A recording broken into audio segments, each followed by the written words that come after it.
Terima kasih Azrul. Keadaan banjir di Pahang tidak menunjukkan sebarang pengurangan, malah terus meningkat. Pihak berkuasa masih menjalankan pemantauan terutama di daerah Kuantan bagi memastikan penduduk terjejas dibantu. Untuk perkembangan di sana, kita bersama-sama wartawan Atira Haswah di Kuantan. Silakan. Studio. Saya kini berada di salah satu pusat pemindahan sementara PPS di Kuantan, iaitu di Wisma Belia Indrama Kota, bagi meninjau keadaan pusat pemindahan di sini. Dan untuk pengetahuan anda, daerah Kuantan merupakan daerah kedua yang paling teruk terjejas banjir selepas daerah Maran.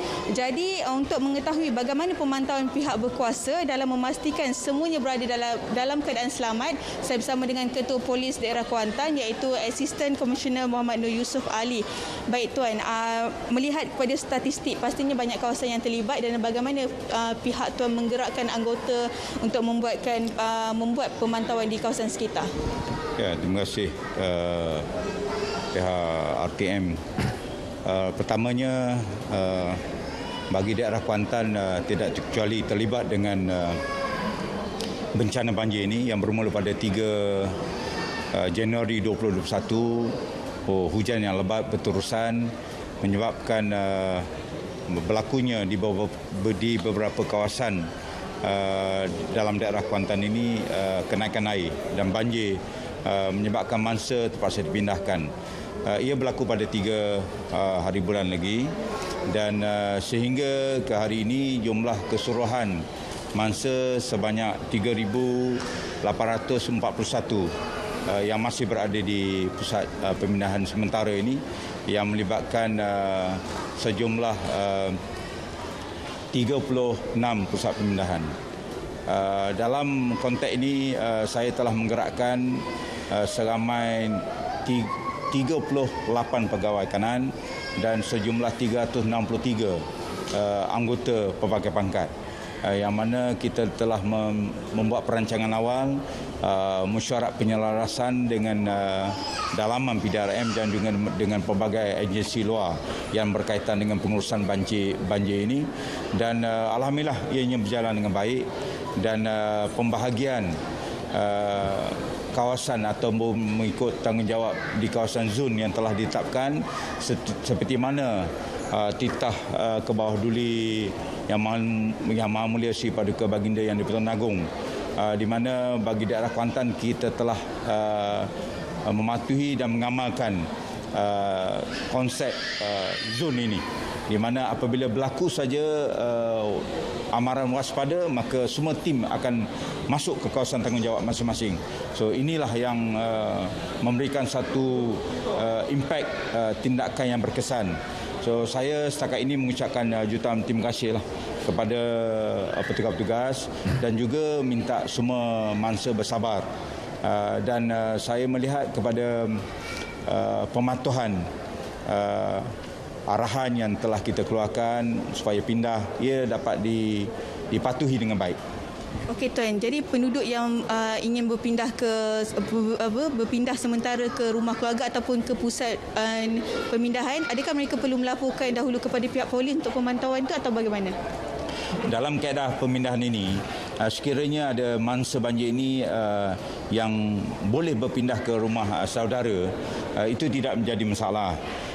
Namun sekiranya berpindah kepada pusat pemindahan sementara ini, kita telah menubuhkan AJK di pelbagai tempat, di mana pusat pemindahan yang telah digazetkan bagi tujuan untuk menyelaras pengurusan dari segi pengurusan makanan, bekalan keperluan harian yang mana ianya perlu bagi diuruskan oleh pihak JKM.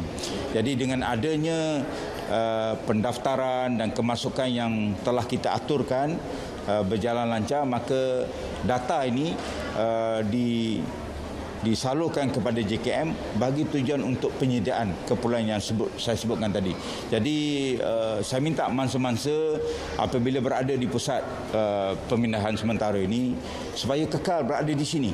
Ini bagi membolehkan pengurusan dan juga segala tindakan, termasuklah perlu diingat kita masih berada dalam suasana COVID-19. Ini yang paling mustahak. Jadi sekiranya sekiranya keadaan situasi membenarkan, maka mereka ini akan dibenarkan pulang ke rumah ataupun kediaman masing-masing. Jadi setakat ini ianya dapat diurus dan dipatuhi dengan baik. Berdasarkan SOP COVID-19, Tuan, jadi macam mana setakat ini perkembangan di Kuantan berdasarkan pematuhan rakyat, terutamanya di musim tengkujuh ini?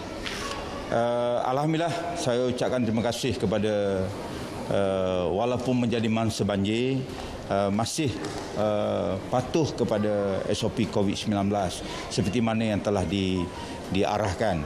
So, semua pusat pemindahan sementara ini bagi bencana banjir telah kita letakkan tata cara SOP. Bagaimana yang pertama untuk daftar, yang kedua MySejahtera ataupun mendaftar melalui buku, kemudian hand sanitizer, kemudian memakai mask.